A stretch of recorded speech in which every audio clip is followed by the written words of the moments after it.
Money, time, ego are just illusions. Alan Watts. You wake up to an alarm. You check the time. You think about your schedule. You worry about what you didn't do yesterday and what you still have to do today. And then you glance at your bank account. You feel either a moment of relief or a spike of anxiety. Instantly, your mind begins calculating how much time do I have before I need to make more money? How can I use my time wisely? How do I get ahead? And in that moment, silent, invisible, you step into the illusion again. The illusion that money, time, and ego are real, that they define your life, that they define you. But what if they don't? Alan Watts, the philosopher who translated the wisdom of the East into the language of the West, tried to wake us up to this.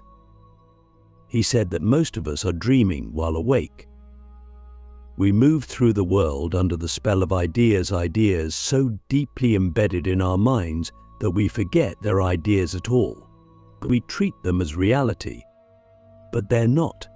They're mental constructs, useful sometimes, but dangerous often. And if we don't learn to see through them, we end up trapped in a game we don't even realize we're playing. Money, time, ego. These are the pillars of modern life. But here's the thing, they only exist because we believe in them. Money, for example, is just paper or numbers on a screen. It has value only because we all agree it does. It's a symbol, a powerful one, yes, but still a symbol. Time. Time is an abstraction.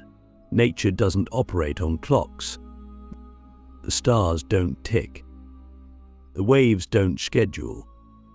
Only we do. We divided the flow of experience into past, present, and future, and now we're haunted by deadlines, regrets, and anxiety about what's next. And the ego?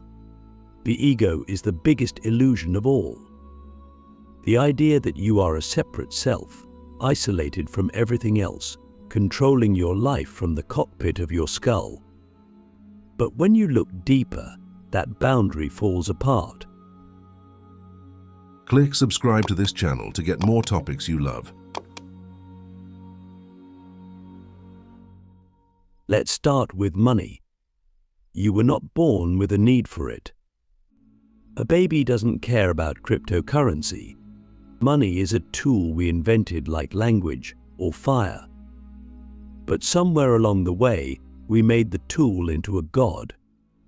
We started believing that money equals worth, that a person's bank account reflects their value as a human being. But that's absurd. Think about it, how many brilliant, loving, wise people have died poor. How many toxic, empty souls have flourished in wealth. Money is a game we play, and like all games, it only means something if you agree to the rules. But what if you don't? What if you step back and say, this is just paper? This is just a number. What changes? What do you see? And time, oh, time is the cruelest illusion. Because it feels so real. We're always talking about it, wasting it, investing it, running out of it. But time isn't a thing you can hold. It's a concept. Alan Watts said, there is no past and there is no future, there is only the present. And yet, we spend almost all our lives in the past or the future. We regret what we did. We worry about what we'll do. But when you really feel the moment you're in right now, you realize something shocking. The present has no duration. It's not a slice between past and future, it's all there is. Eternity, as Watts said, is not endless time. It's the complete absence of time. And that's the truth we're always running from. But the ego is the master illusion. The feeling that I am in here, behind the eyes, separate from the world out there. This illusion is so convincing, so visceral, that we never question it. But what's reminded us that we do not come into this world, we come out of it. Like a wave comes from the ocean, like a fruit grows from a tree. You are not separate from the universe. You are the universe, experiencing itself as a particular human for a little while. But the ego is the skin-tight mask we wear, believing it's our real face. But when you sit in silence, when you look into the sky, or listen to music so deeply you forget your name, you begin to notice the ego is not a thing. It's a process, a habit of thought. And if you let go of it, even for a moment, you don't disappear. You expand. So here's the question. What would your life feel like if you stopped believing in the illusion? If money were just a tool, not your master? If time were just a concept, not your prison? If ego were just a mask, not your identity? What would it feel like to live now rather than later? To let go of who you think you are and rediscover who you've always been. This isn't about escaping the world. It's about seeing it clearly for the first time. And once you do, everything changes. You don't own your life.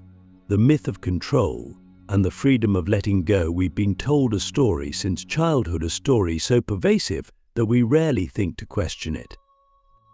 The story goes like this: if you work hard enough, plan well enough, and make all the right choices, you can control your life. You can shape it like clay. You can become anything, have anything, avoid pain, ensure success. This myth of control is seductive. It promises security. It makes us feel powerful, but it's not true. And the more we cling to it, the more we suffer. Alan Watts understood that deeply. He didn't say we shouldn't live with intention, but he warned us, the belief that you are the sole author of your life's script is one of the greatest illusions of all. Think about it. Did you choose to be born? To which parents? In what country? Did you design your brain? Your body? Your early experiences? Did you choose the culture that shaped your thoughts? The language that programmed your mind? The traumas that carved lines into your personality? No, so much of what we call me was given to us or happened to us. And yet we walk around with this heavy burden of control, as if everything that happens is our responsibility. We blame ourselves for not being better, richer, more successful, more confident. But what if the truth is gentler and more liberating? What if life is not a machine to be controlled, but a dance to be joined? Alan Watts used the metaphor of music often. He said that life is not a journey with a destination. It's not a business meeting. It's a play, a dance, a song. And the point of music is not to reach the last note. If that were true, the best musicians would play only finales. No, the point is to enjoy the unfolding, to move with it, to feel it, to be part of it. But if you're obsessed with control, you miss the music. You live in your head, plotting the next move, analyzing every mistake, fearing every wrong note. And in doing so, you miss the actual experience of living. We are afraid to let go because we think letting go means giving up. But letting go isn't passivity. It's presence. It's trust. It doesn't mean you stop acting, it means you stop grasping.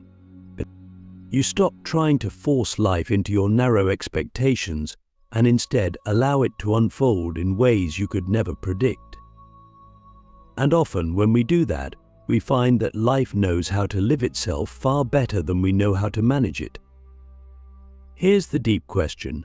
What if your attempts to control life are the very thing keeping you from experiencing it? What if the tension you feel every day, that tightness in your chest, That pressure to succeed, that anxiety about the future isn't coming from life, but from your resistance to its natural flow. We're like someone standing in a river, trying to push the water upstream. It's exhausting and pointless. But the moment you release, the moment you soften, something incredible happens. You begin to float. This isn't just poetic, it's practical. The people who are most present, most creative, most alive, are not the ones gripping the steering wheel of life with white knuckles. They're the ones who know how to let go. They trust the process. They show up with intention, but without attachment. They act without anxiety. They move with life, not against it. And that's where true power lies, not in control, but in alignment. So the next time you find yourself overwhelmed by decisions, deadlines, doubts, pause. Breathe. Ask yourself, am I trying to control something that was never mine to control in the first place? And if the answer is yes, let it go, just a little, just enough to feel the shift, to realize that you are not a puppet master of the universe. You are part of the universe. You are the wave, not the surfer. You are the dance, not the dancer. And when you stop trying to own life, life begins to carry you. And maybe, just maybe, that's the freedom you've been looking for all along. The fear of nothingness, why you're terrified of who you really are. There's a quiet terror that lives at the center of most human lives. We don't talk about it much, but we feel it in the silence, in the stillness, in those moments when the distractions fall away and we're left alone with ourselves. It's a kind of existential vertigo, the fear that beneath all the roles we play, all the goals we chase, all the identities we wear, there might be nothing. That the self we've spent our whole life building is, at its core, just empty space. Alan Watts confronted this fear head-on, and he asked the question most of us avoid: what if there is no fixed self? What if you are not a thing, but a process? Not a noun, but a verb?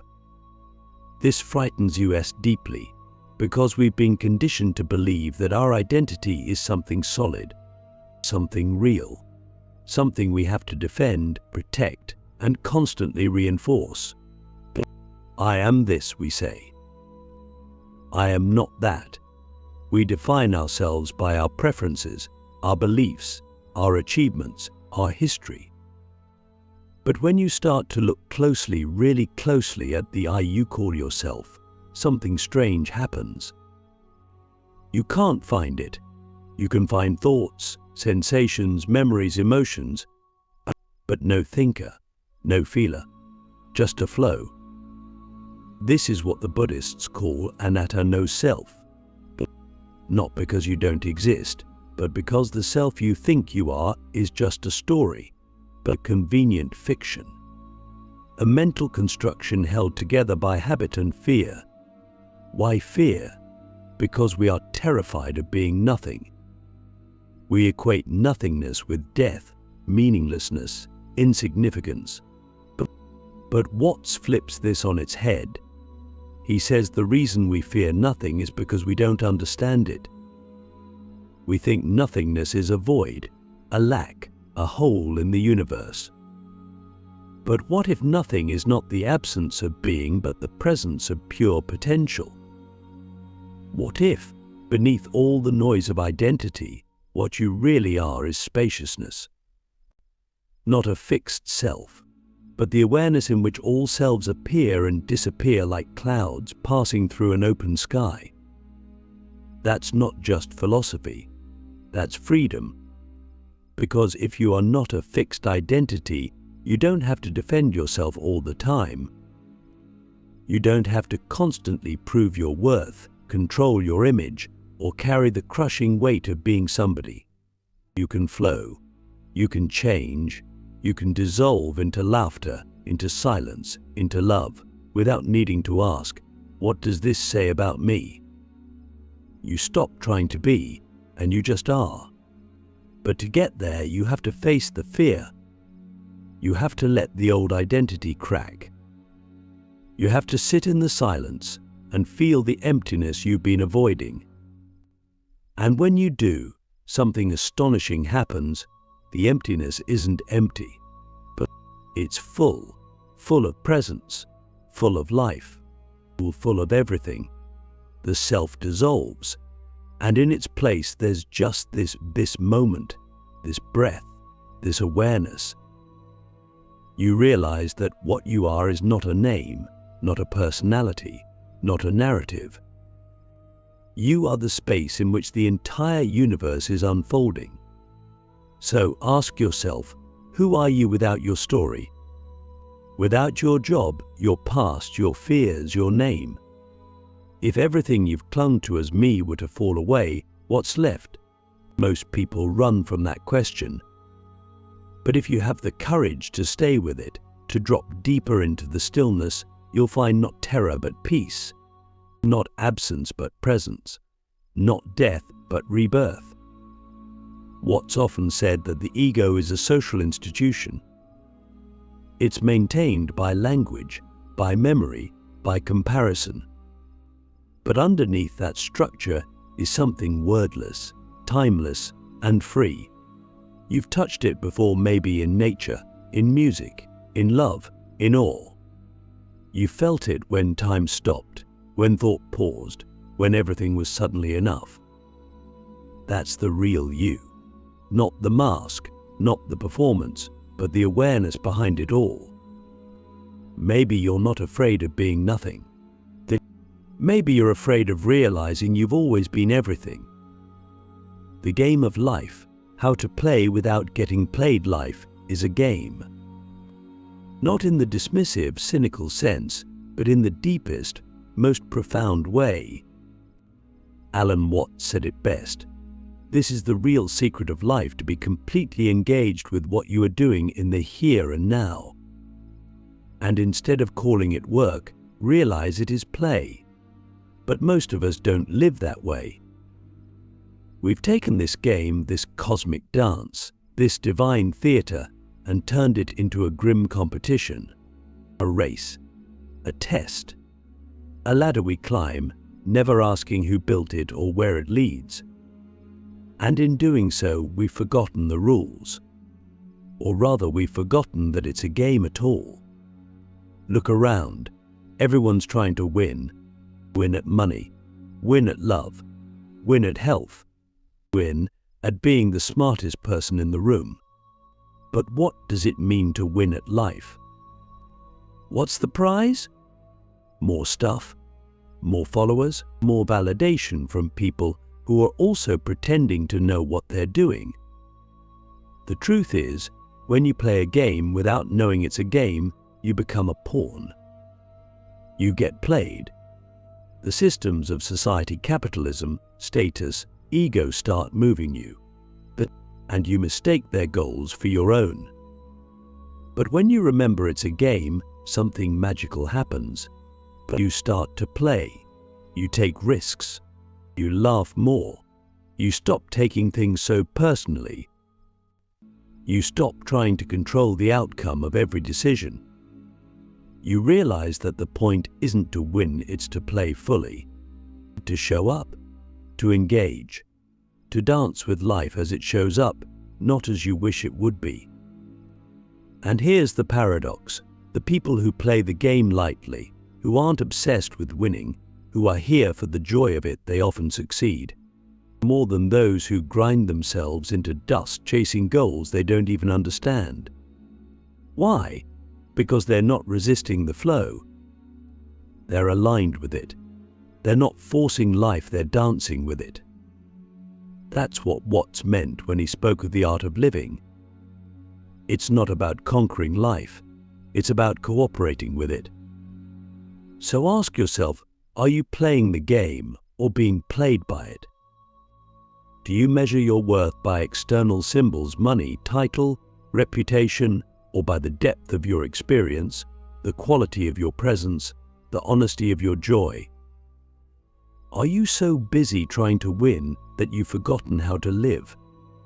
The truth is, you'll never reach a finish line called enough. The goalposts will keep moving. That's how the game's designed.